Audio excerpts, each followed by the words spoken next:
রাজশাহী বিশ্ববিদ্যালয়ের সি ইউনিটের রেজাল্ট প্রকাশ। তোমরা রাজশাহী বিশ্ববিদ্যালয়ের সি ইউনিটের রেজাল্ট কিভাবে দেখবা সে বিষয়ে বিস্তারিত আমাদের এই ভিডিওতে। প্রথমে তুমি তোমার ফোনের বা ডেস্কটপের একটি ওয়েব ব্রাউজারে গিয়ে আরইউ অ্যাডমিশন থেকে সার্চ দিলেই প্রথমে এরকম একটি ওয়েবসাইট আসবে। এই ওয়েবসাইটে ক্লিক করলেই দেন তোমার এরকম একটি ইন্টারফেস আসবে। এখানে অ্যাডমিশন নোটিশ অপশনে ক্লিক যখনই করবা দেন তুমি দেখতে পারবা যেখানে এ, বি এবং সি ইউনিটের রেজাল্ট প্রকাশ করা হয়েছে। যেরকম এ ইউনিটের প্রকাশ করা হয়েছে, বি ইউনিটের প্রকাশ করা হয়েছে, সি ইউনিটের প্রকাশ করা হয়েছে। এখানে তোমার এই নোটিশে তোমার সি ইউনিটের রেজাল্টে পিডিএফ আকারে থাকবে, তোমার ফাইলে দেখাবে না, অর্থাৎ তোমার ইয়াতে স্টুডেন্ট প্রোফাইলে বর্তমানে দেখাবে না। তো এখানে বলছে যে সি ইউনিটের ফলাফল 5 তারিখের পরিবর্তে 8 তারিখ অপরাহ্নে প্রকাশিত হবে, অর্থাৎ তারিখটি প্রকাশিত তোমার সি ইউনিটের রেজাল্ট কখন প্রকাশিত হবে এটা নিয়ে অনেকের বিভ্রান্ত।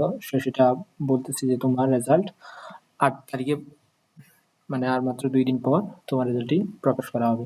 তো আশা করি বিষয়টি বুঝতে পেরেছো কিভাবে তুমি তোমার রেজাল্টটি দেখতে পারবা। তো সকলকে ধন্যবাদ। কোনো প্রশ্ন থাকলে অবশ্যই কমেন্ট বক্সে করো। আসসালামু আলাইকুম।